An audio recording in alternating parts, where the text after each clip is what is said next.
So when I came out to Arizona, I just fell in love with the atmosphere, the cacti, the mountains. The ability to choose what weather to visit for the most part. Especially in December. Yeah. I did come out in July one time and I sat on, my friend looked at me and she said, "Don't sit down." I was in a pair of shorts. Ooh. My friend looked at me and said, "Don't sit on the pavement." And I sat down, I was like, "What?" And I jumped up and screamed.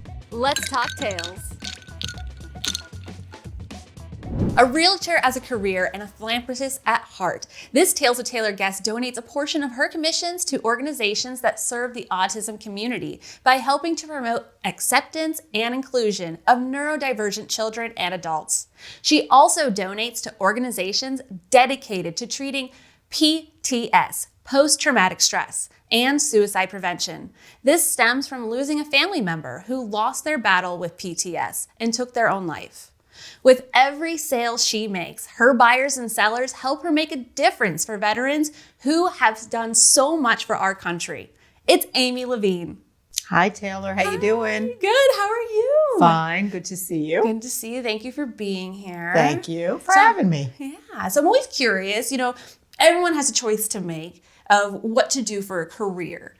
What's the story that brought you to real estate? And did it start here in Arizona or on the East Coast? So it started back after I got a divorce.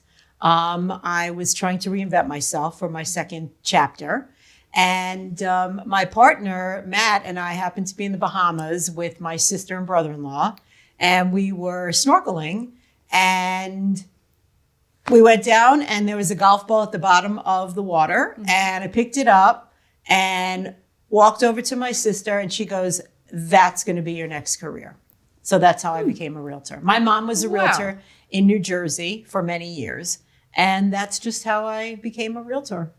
Okay. What are some of the perhaps misconceptions of a realtor? Because I feel like a lot of people think oh, my cousin's a realtor, my brother's, anyone could be a realtor. But no, only some people can be successful realtors. So for maybe even someone who's thinking about going into that profession, what are some of the tips that you would give someone? Well, I think the first tip and what I will say is that people think that real estate is easy.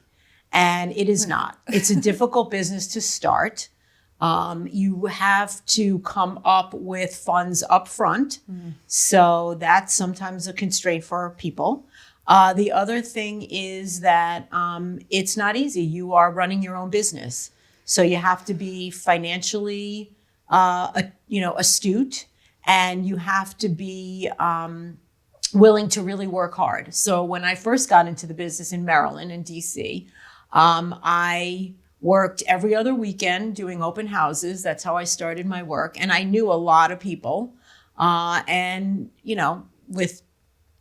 the ability to, make friends and the ability to learn and the ability to help others with their next chapter in their life, I just rolled into it. And it just took off.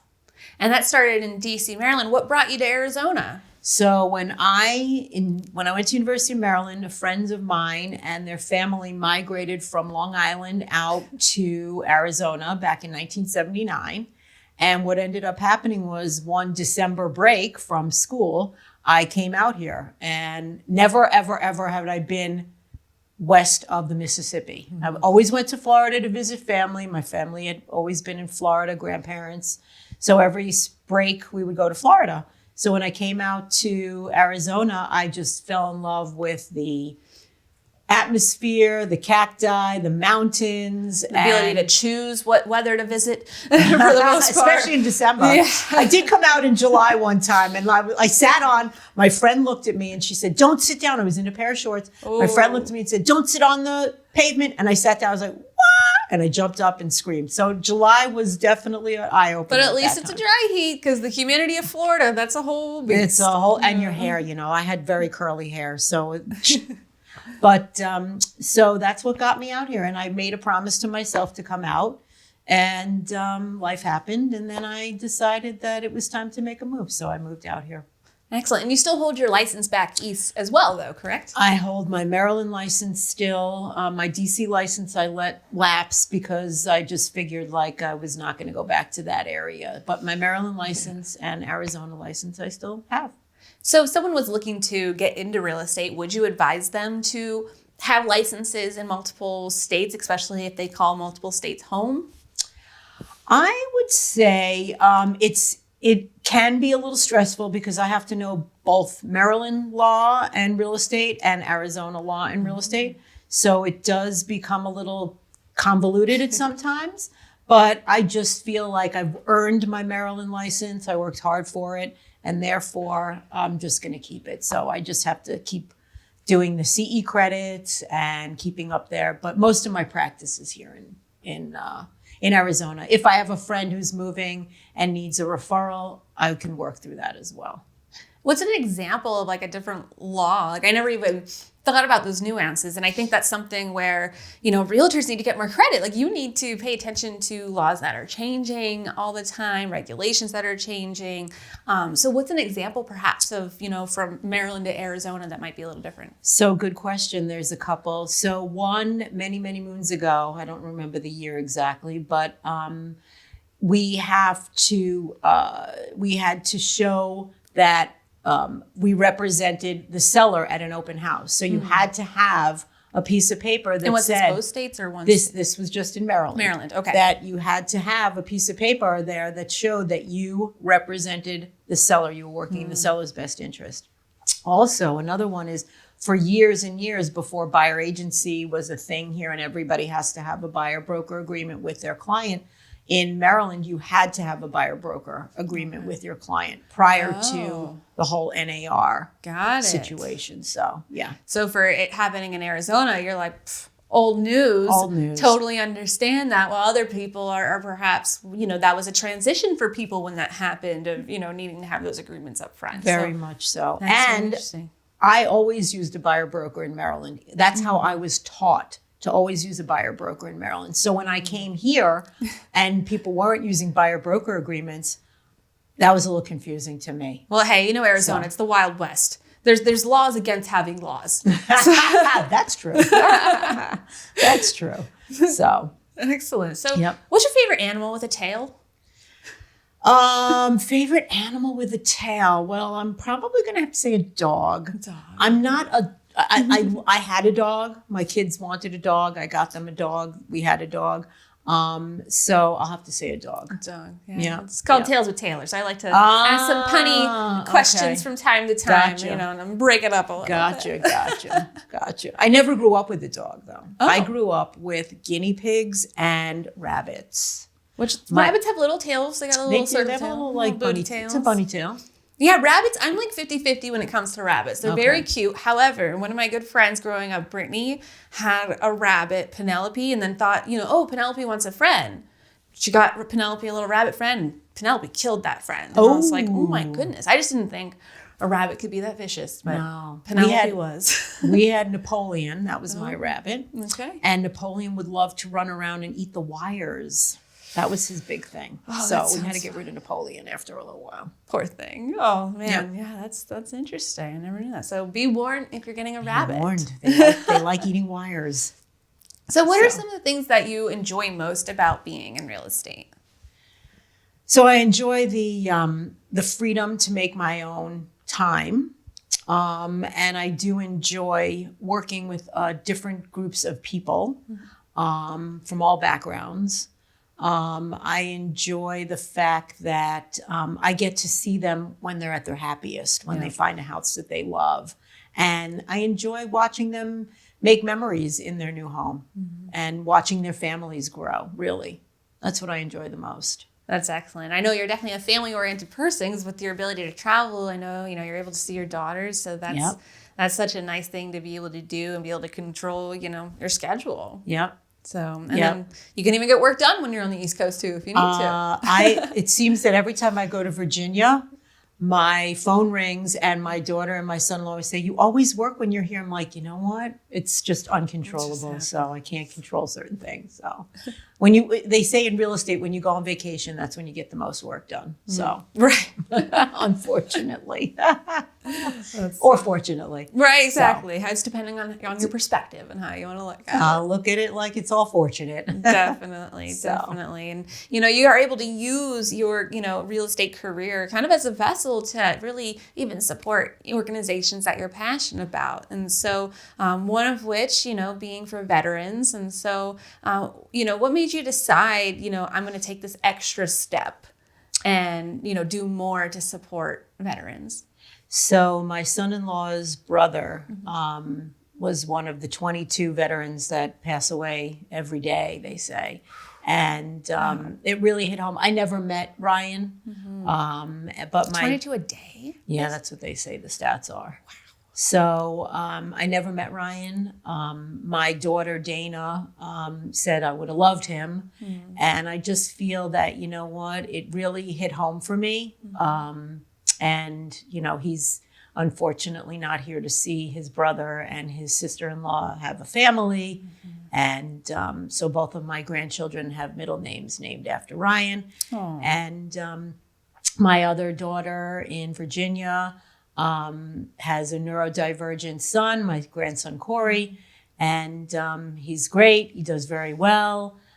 So I just thought that there are a lot of my daughter tells me that there are a lot of families out there that have high expenses with children, and a lot of insurance doesn't cover what the needs that they have. So whenever I get, I give. That's awesome. So are there particular organizations? Do you sprinkle amongst, organizations that focus on those communities, or is there like one or two that you partner with? Well, there's one, there's a synagogue that my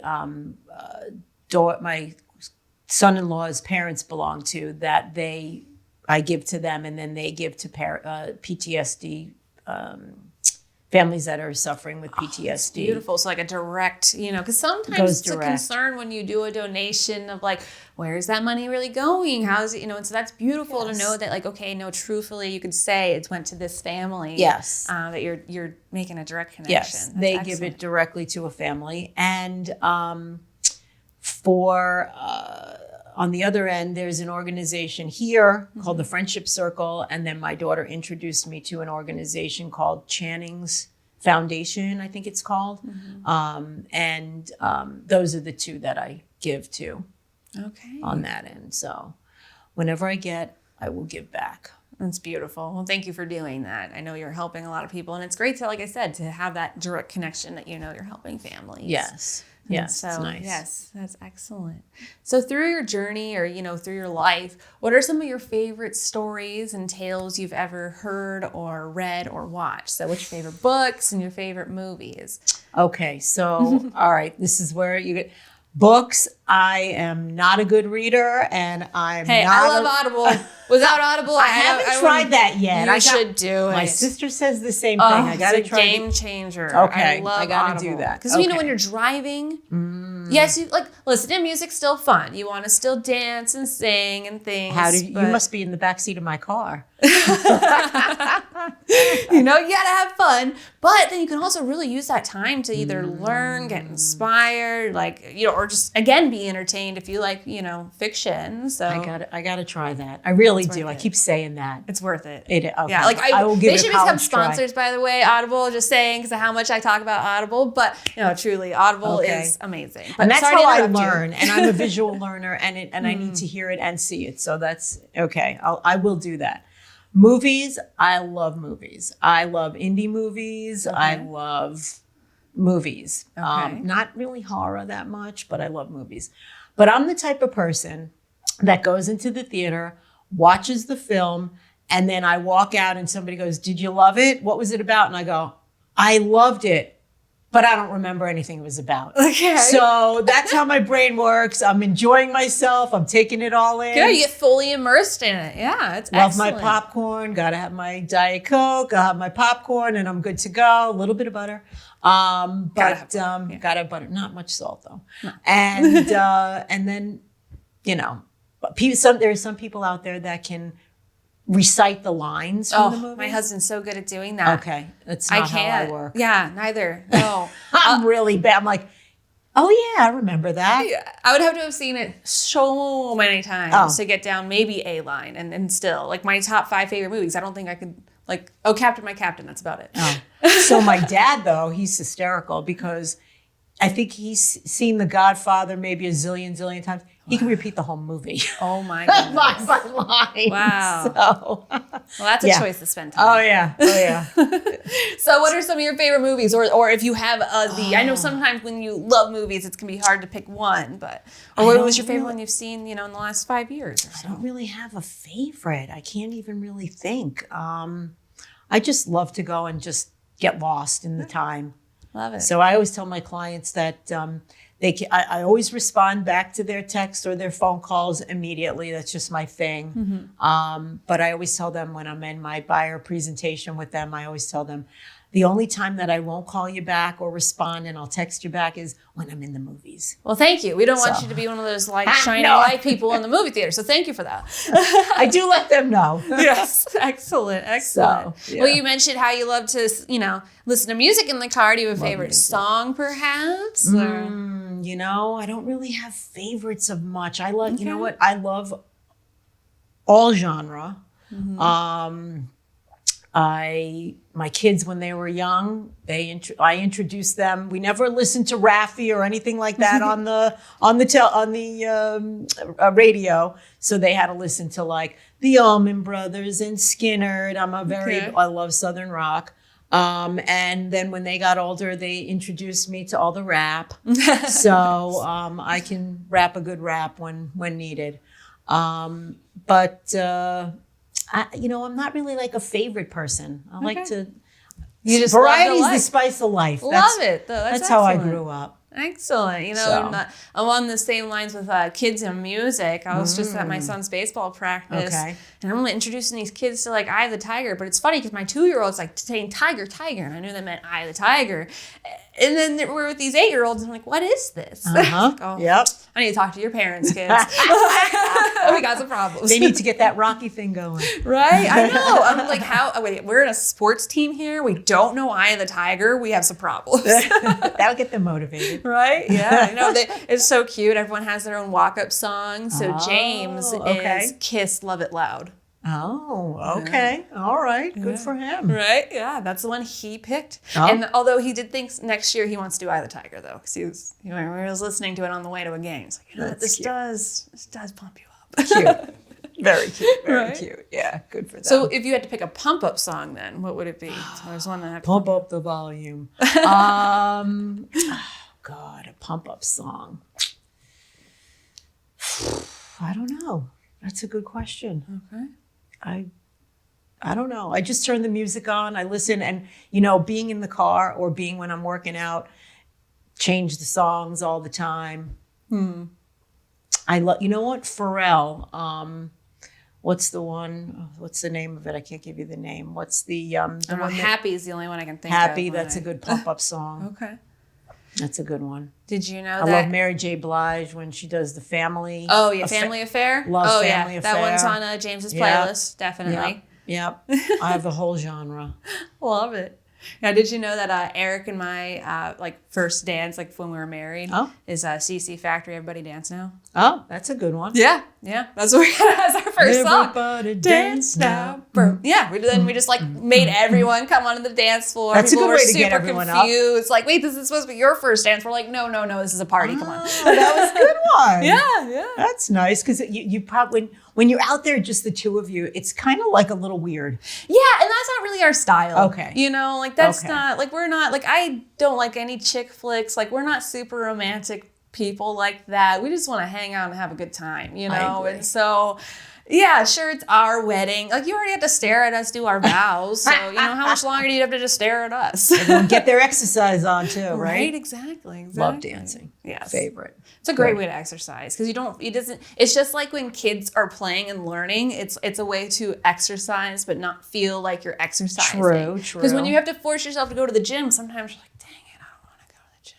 Yeah. But have you ever been like, dang it, I don't want to go dance? Like, no, No, I've never said never. that. Ever. No. Love it. Love dancing. Right. I grew up my whole life dancing. So. Oh, really? Did you ever do Yeah. like trained professional, or not professional, but like trained dance of any sorts? You know, I did modern dance when I was a kid with my sister and both sisters, and danced in college. Oh, okay.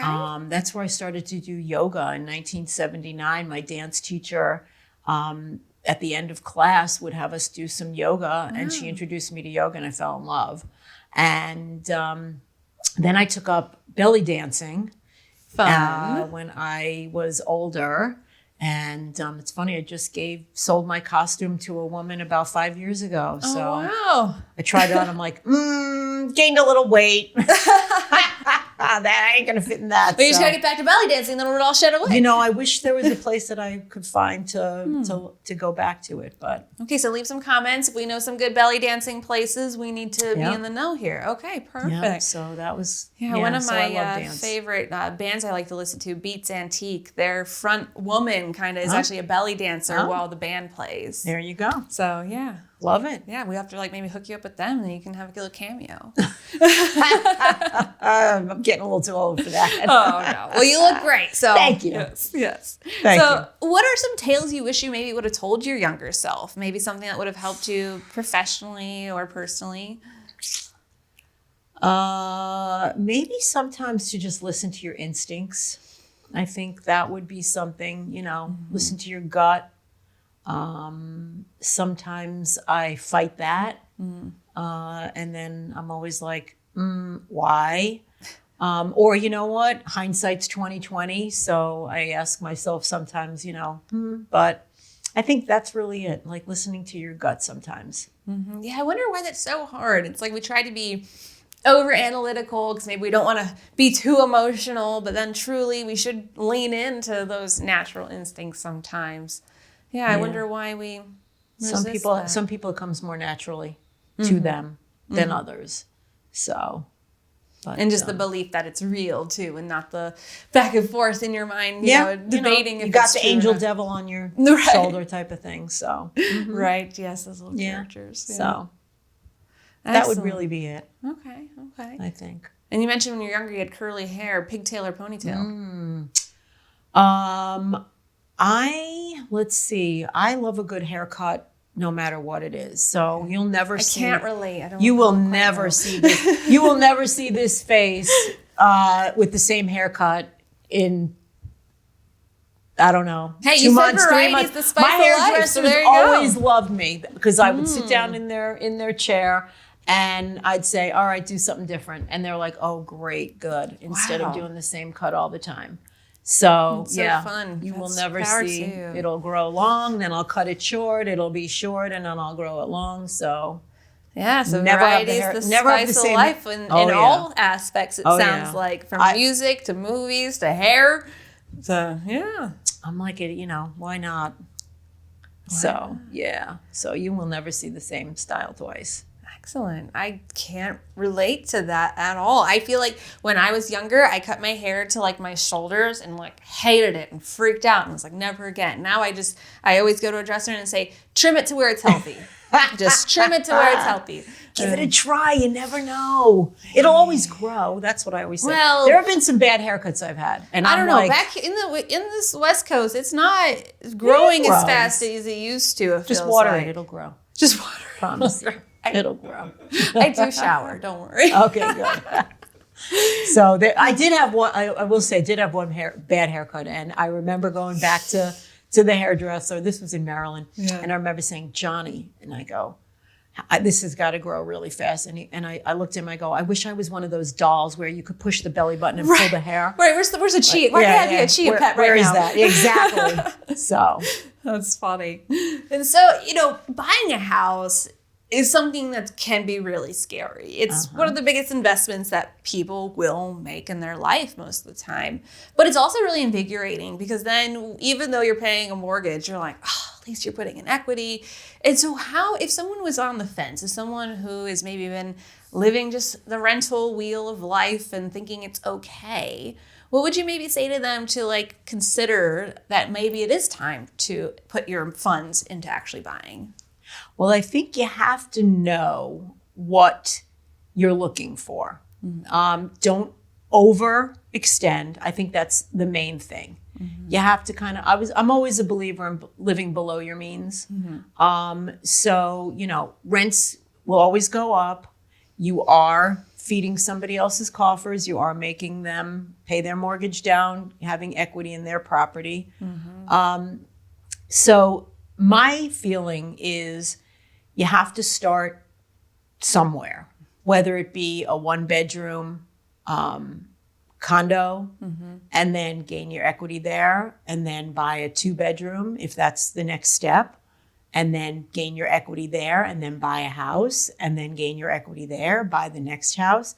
So, you know, it has to happen in phases. And there are a lot of people nowadays that are, you know, they want to buy their quote unquote, and I never use the word dream home because that phrase just irks me for some reason. Well, it's just like a goal. You're saying your goals never changed in life. You know, I had a goal once to ride a bike without training wheels, but you got to change your goals, and perhaps your dreams change too. So yeah, that is a little hard. And life happens. Yeah. Like, and to have an end all be all, like, yeah. And it's not good for my business if you're going to stay in the same house for a long period of time. So, no, it's really, in all honesty, I really feel that people need to take it one step at a time. You can, you know, life happens, things change.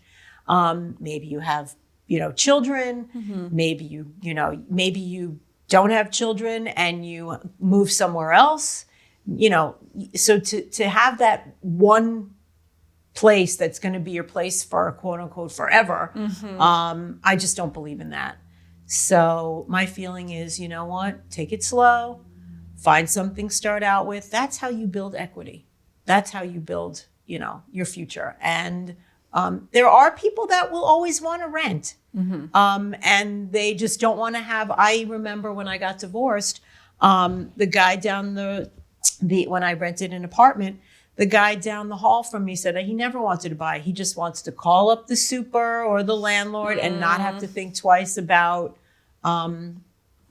fixing anything. Yeah, because there's always going to be a project at the home. Yeah, a home, you know, requires commitment. Yeah. And so, you know, but it is being a homeowner and pride of home ownership, I think, is really what, you know, is good about being a homeowner, having the pride of a home ownership.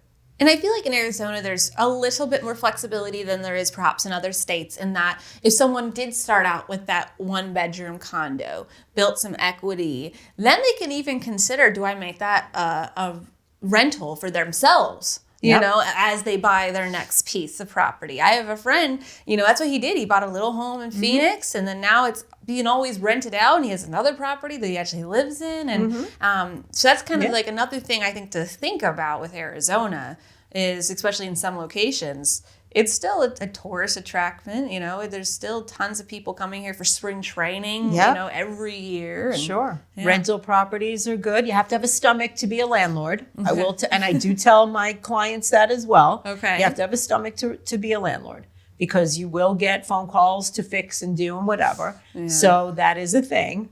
Don't let anybody tell you any differently. But I do think that, you know, if you can afford to own that property as well as then owning a home for yourself, go for it. Okay. Yeah. Why not? You know, because there always will be renters and there always will be owners. And if someone was thinking about becoming a buyer, like, would you have a conversation with them before getting started? Or what would be some of those initial, like, very, very first steps you would recommend to someone? So I was always taught that consultation, presentation. So I've always do a buyer presentation before. I very professional. I was always taught that I treat myself like an attorney. You would never hire an attorney if you didn't meet them first and have a discussion as to how this is going to take place. So that's how I treat my clients. They come in, we talk, we have a discussion. I go over everything with them. Questions, I always tell them, no question is a silly question. Yes. So ask away. And if I don't explain it to the way that you understand, Ask me again and I will explain it differently to you. And then until you get it, let me know. So they're in the know. I always want to make sure that they understand. Go through paperwork, and then we go out and take a look. Obviously they need to be pre-approved or, have some sort of know where their finances are coming from. And if someone doesn't have a loan officer connection, do you have recommendations of good loan officers? I will recommend you 3 of everything. Excellent. If you need a loan officer, I'll give you 3 names. If you need somebody to help you with projects afterwards, I'll give you 3 names. So which that's shows my your thing. integrity, because it's showing that you don't necessarily have a partnership with it, but you're saying, hey, these are 3 that I think would do your job. You choose who you jive with the most. That, you know what? Everybody's personality gets along with it, and everybody sees things differently. So this way they have a choice. I'm all about giving my clients choices. Same thing as to how, when we go out and look at homes. I think that when I learned real estate, I learned from a very good broker. Nice. And I took that with me. And would that lead into another, sorry to interrupt you, would that lead into like another step of like if someone was looking to get into real estate? Because we have some people here who are, trying to get into business. Okay. And so is finding a good brokerage, like how important is that? I personally think that you need to find a really good brokerage that will train you in the right way. And when I first started in Maryland, I interviewed with a couple of brokerages, and then I interviewed the agents within that brokerage. And I found the people that were successful, that had been in it for a while. And one guy, I talked with him, and his main advice to me was, get your systems together, stick with your systems, and never deviate from your systems. And that's always in the back of my mind. So maybe things change within what you present in your systems, but I have a certain system that I roll with all the time.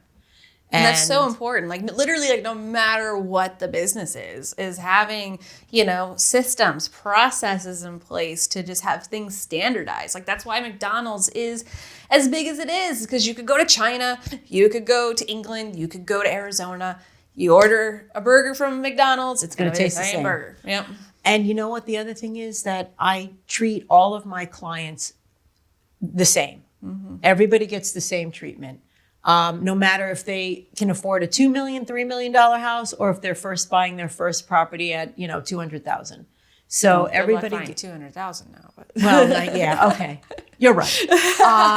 There are 1 or 2 out there, right? But and she'll find them for you. Thank you. So that's I think that's important, because nobody can then say you did that for him and you didn't do that for me. So I really feel that I believe in fairness, and that's just my thing.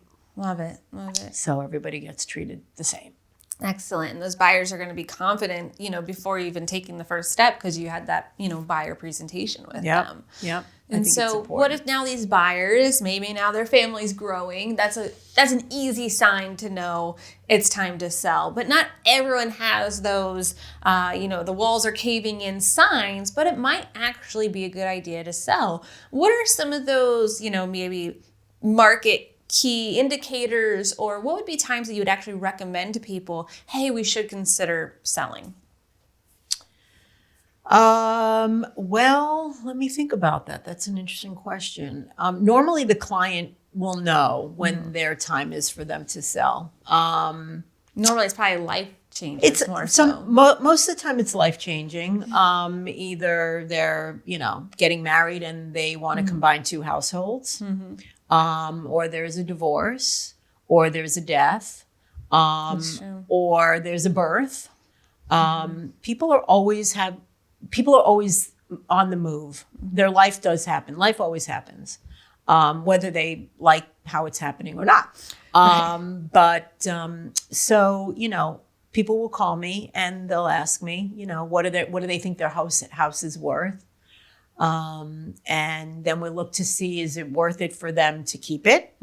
Or is it worth it for them to sell it and take that equity and buy something else? Because some people, So. it might just be they want to live on a different side of town. Mm-hmm. You know, that's maybe less life changes, but more realizing, I don't like my neighbors anymore. I feel like I've heard that being a case a lot of times on why people want to move too is because of neighbors. Well, I always say you can't pick your neighbor. Mm-hmm. So I do. I was always taught I do it for neighbors only. Okay. So I invite the neighbors the day or two before it's going to go on the market. Okay. Okay. And they come in, and this is the time when I say to them, now you can pick your neighbor because this house is going to go on the market. Smart. So Call your cousin. Call your cousin. You want your best friend to move next door to Yeah. you, bring them over. So, I don't know many realtors that do it for neighbors only. I love that. That's such a unique thing that Yeah. you do. And that's such a value add to people who would choose you to be the seller's agent because you're, really helping to sell their home faster and, and also just making the whole community a little happier probably in the process. And if it's a neighborhood with young children, I'll do like a milk and cookies type of thing. So on a Thursday night or, That's bring awesome. your kids, milk and cookies time. So That is one thing that, I wish our neighborhood had more kids. And I think that was part of a motivation of wanting to have a second child was so James had a playmate a little bit. neighborhoods do change over. And I know where I lived, there were, older people lived in my neighborhood. Actually, one of my neighbors is 93. Oh, wow. And she's great. And now the neighborhood's changing. Yeah. They're all younger kids coming in, younger families. So it does happen. That's It awesome. just takes time. Fingers crossed. And luckily for school, I think Yeah. school is so important, Oh, to yeah. get friends and things like that. And, Yeah. and sports. Sports is definitely the other Sports. opportunity to Definitely. definitely get more friends and things. So Yep. He That's will find his awesome. way for sure. Yes. They will find their way. They have each other. Yes. That's good playmate right there. Yeah, no, I do love that. And they're close enough in age. And now Layla's starting to become a little more capable of doing things, Without Those- mommy and well, daddy. no, just capable of even like catching a ball. The number of times it would be okay. like, he would throw a ball to her and we're like, oh, she can't quite catch it. Don't they have those the Velcro ball things that you can Oh, throw? I don't want that happening just yet. No, that's that would still possibly be a ball to the face. She doesn't have that coordination. She's only two. She's only two. She's okay. only two right now. Although so- my granddaughter, who's 2, she's pretty good. She got a good hand-eye coordination. Oh, there you go. That's awesome. Yeah. Athlete in the family. Very Yeah, nice. that's what I'm saying. That's excellent. Yeah, yeah. Did you do any, I know you dance, but did you do any sports as well? I like volleyball. Mm-hmm. Didn't really I played in camp. Okay. Kickball in camp when I was younger. Sports, no, I was really like a dancer instead. I do golf. Okay. I'm a fair weather golfer, so there's good weather now for golf. So if there's anyone out there that wants to do 9 hole, you know what? 18 is too long, 9 is too short, 13 would be perfect. Okay. I was a golf starter. When I was in high school, I got a job with Bethpage State Park on Long Island, and I was a golf starter. And I could never understand how these men would get up at 5:30 in the morning and want to go play golf. They would leave their keys in their doors open, their trunks. They had this crazy, they had to get on the golf course. That's So I never understood that. No. And then when my kids went to school, I needed an activity to do, and I started playing golf. Okay. So that was a long time ago. And then I got all my girlfriends to get started to play golf. So we played golf. And I used to ski. I want to keep my body intact. So I don't really ski that much anymore. Right. I'll sit inside and have hot chocolate or whatnot. There you but, go. Not Maybe So. a little bunny slope just to go down just a little, once, just a little. I don't want to break anything at this stage of my life. So I'm terrified. Especially with little- young kids. If I broke a leg, Yikes. I can't keep up with them then. Yeah. No, I completely understand that Yeah, and yeah. agree. Yeah. Yeah. Did you have your real estate license when your kids were younger, or was that later in life? No, I did. Actually, Okay. when I got divorced, I actually worked in a nursery school with 3-year-olds for a couple of years. And that was fun for a little while. And then I went into selling commercial office furniture. Oh. And realized that that was all about the bottom line. Every restaurant I went into was like, I need that chair to be $1.50, not $2 a chair. And I was like, ugh. And then when I got into real estate, I think they were like 11 and 9. My kids were something like that. So that's why I did open houses every other weekend, because my children came back to me every other weekend. Got it. Okay. It was a 2-2-5-5, whatever, however it worked. Who knows? Okay. So long ago. But yeah, so. And so there's other, single working moms, what would be some advice that you would have to them? My former husband and I had a very good working relationship. That's so nice. Not everyone has that. Yeah, a lot of people don't. So if there was anything that was necessary, he always came through. That's nice. And and that was very important. And my kids knew. They knew that that I was out working. So, which is good, because showed them how to be responsible individuals as well. So that's excellent. Yeah. So the hopes then that there is still a partner of some sense to help out. But if not, I almost feel like probably you taking that leap and working for yourself probably gave you the actual flexibility you needed to be, a present parent while being a successful businesswoman. If you were just in a corporate world, you wouldn't have had that necessarily. Would you agree with that statement? Totally agree. I had very good support system in my office as well. I was a mentor, and I still am today, for young realtors coming up. I think that's really important to give back to those that are, making the career move. Actually, when I leave here, I have to meet them as well. Okay. So I think that if you have got a good support system around you, and my kids, I'm sure if you talk to them, they'd be like, oh, my mom was, always real estate. And they knew that this was a thing that had to happen. So, but it's not easy. And, I don't want to let anybody think that it's an easy career. It's not an easy career. I don't think anything worth achieving is easy. Oh, that's true. That is true. Unless you're just lucky. Sometimes I guess there's those 1% of people perhaps just get lucky. But other than that, no. Luck's a good thing. Luck is a good thing. Yes. That's why I'm lucky sevens all the way. There you go. So, yeah. So. And so if you were to write a book about yourself or about your journey, what would be the title of that tale?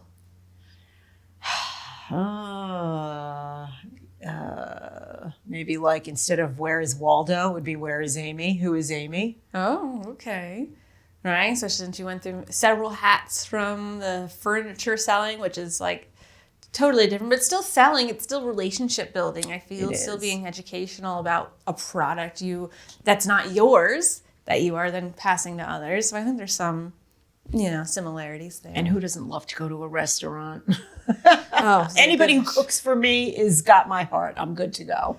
Yeah, no, it's something nice about not doing dishes. That's where I come in. I will do the dishes. Really? I will not cook. Oh, well then come on over anytime, because I will do the cooking. I just can't stand the dishes. Oh, see, my sister and I get along like that. And I'm a mess for some reason. I don't know what I do. Yikes. But flour will be places and just salt everywhere, and I don't know what happens. I'm a good cleanup. Okay. No problem. All right, well then we'll have to have you come over sometime. What's your favorite cuisine? Ooh, give me a good baked ziti any day of the week. Oh, that's easy. Oh, I know, but it's got to be it's got to be good. Yeah, oh yeah. There is some sauce. It's all in the tomato baked. sauce. There's a different, Gotta have that crunch on the top. Yes. Yeah. No, there's a fine difference between a baked ziti. Italian food is good. Okay. Love Italian food. Nice. Yeah. Have you ever been to the Sicilian Butcher in Chandler? No. I recommend that for Italian. Okay. Shout out Sicilian Butcher. Come on the show sometime and chat more. Yeah, no, that's a real good place. They have, because I'm vegetarian, but they have eggplant balls. Oh. Okay. So good. Yum. That sounds good. Yes. Like I said, anyone, I won't complain if you cook for me. I'm not a very big meat eater, but Okay. I Well, then, dang, you really need to come over then. yeah, I'm good. I'm good. Okay. I'll try. The only food that I don't really love, many moons ago in DC, we had gone to an Ethiopian restaurant. I'm talking like probably 35, 40 years ago. That was not my favorite. What did you have there? Like a... Oh God, I don't even remember. I just remember like everybody grabbing in with their hands. Yeah. And I was like, maybe not. So the for me. style so much. Yeah, the style is a little bit different. But, Okay, because you know. I'm like, there's a lot of good Ethiopian. I'm sure there are. Yeah. No, that's just one food that I'm like, okay. But I don't mind spicy. Like I say, anyone who cooks for me is a friend of mine.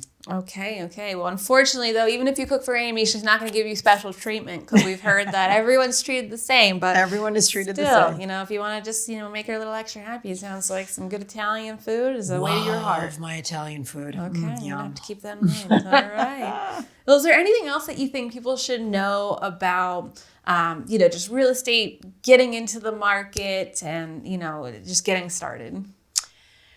Just that they understand and they know that real estate is a process of elimination. That's what I tell my clients. You gotta see a lot of homes before you find the one that's right for you. It's like dating, right? It's like you got to kiss a lot of frogs before you find the prince or princess.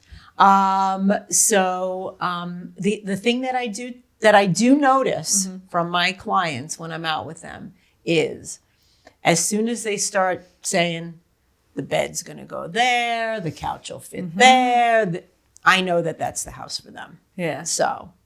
A lot of times you got to do those calculations because especially if you already do have, like I remember when my husband and I were looking for a place, we knew he wanted a pool table. And so it was like, well, where will the pool table go? You got to always think ahead. And so, well, I had a client one time, he wanted to buy a townhouse here. Okay. And he had this big truck. And we were doing the home inspection. And I said to him, let's put your truck in the garage and see if the garage closes. Oh. He pulled the truck in, and it was literally like probably 2 or 3 inches. Too long.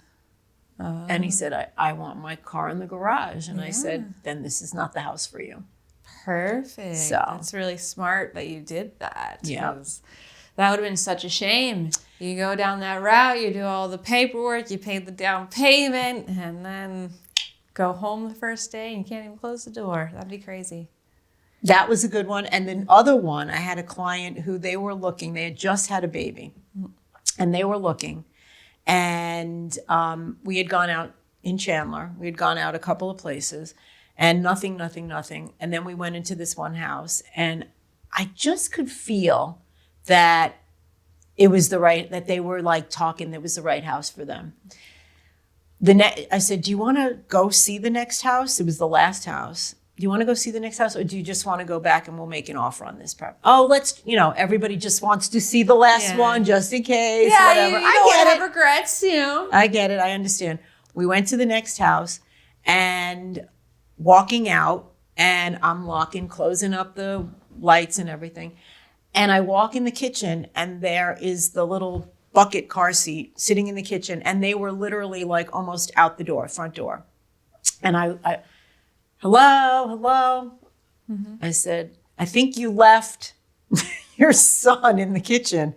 And they were like, oh. And they came back in, picked him up, took him out. And I said, okay, you've been thinking about that other house, haven't you? And they were like, yeah. And I said, okay. So that story today, we still laugh about that.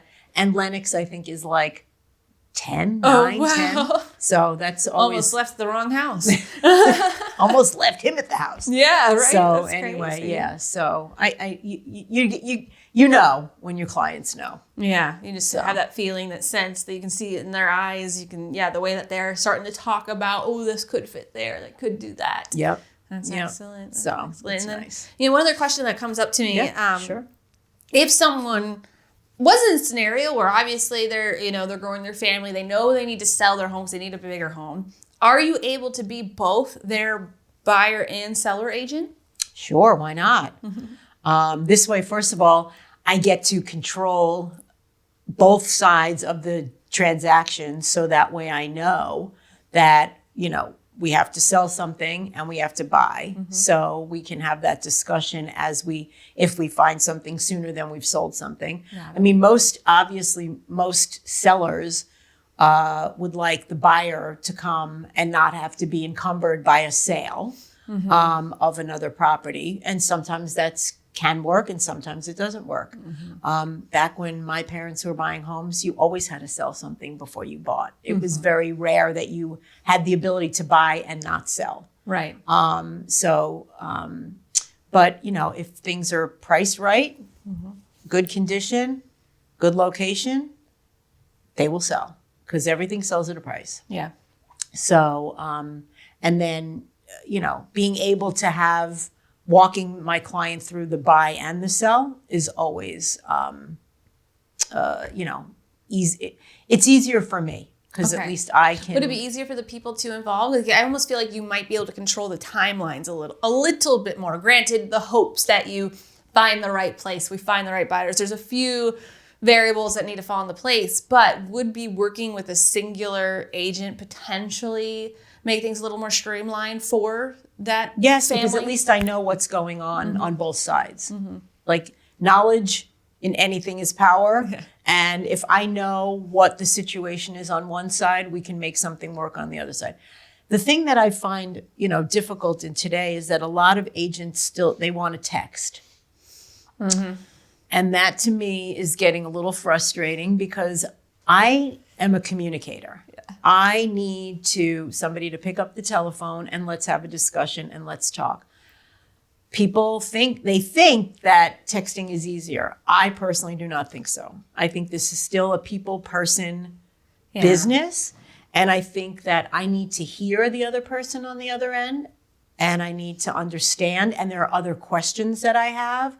And when you have a conversation, sometimes questions come up during the conversation that maybe a text message can't address. And I've known too many agents that think that the way to do business is through text, and it's not. Still got to have that conversation. Yeah, I can see a benefit of like a written data to refer back to in terms of a text, but if you're kind of having a negotiation, sometimes you want to hear the tonality of how someone is saying something. It's so funny how we can take a text and one phrase could be sounding one way to one person and a totally different way to someone else. Or, what ends up happening is that people on the other end, they don't answer the question. So, even in email sometimes, it's like, so what about the question about the XYZ? Yeah, and then it can get lost in the sea of other communication. And then you have the people who want to do like 8 different email strings for the same conversation. And those are fun to keep track. Yeah, I really do feel that you still got to pick up the phone and talk. All right. This is still a communicative business. So. Yeah, and you're definitely in an industry where you are still very much working with human emotions, human, just everything. And so, I see out of a lot of different industries, like the real estate industry will not be able to be taken over by AI because I think it's only when it comes to doing descriptions in the MLS. There you go. Right. Help you with the description. Right. Make them a little more poetic and colorful that way. It's the same with hairdressers and haircutters. I don't think you have a robot yet. Well, maybe you will. I don't know. I guess the Jetsons had it, so why not? Oh, true. So if only it can be that good. Rosie. True. If as long as they can make a Rosie, then maybe then Rosie can come to your house and clean your kitchen for you. There you go. So, yeah. Well, this was such a pleasure. Thank you so very much. I really appreciate it. Sharing your information. And so if you're curious about real estate, whether getting into the industry or buying or selling, you've seen here, Amy is just a wealth of knowledge. You've been in the industry. Plus, I think it's such a benefit that you've been active in different states. So you know that there's differences and you could truly help someone, I think, in their path of real estate. And I will let you know that I only just don't help people buy and sell. I'm active also in the industry itself. So I'm on professional standards and ethics. I've been on professional standards and ethics for going on 10 years now here in the state. And I am on the Phoenix Board of Directors. Okay. And so I get involved. What made you decide to do that and to take that extra step? Just not busy enough? So, professional standards and ethics, I was on that committee as well in Maryland. Okay. And it's just interesting to be able to see what happens on the back end of the business. I love it. You got like your pulse on the whole spectrum. What to do and definitely what not to do. Okay. And board of directors, I just felt like I needed to get involved. So, they say you give a busy person something to do, it gets done. Mm-hmm.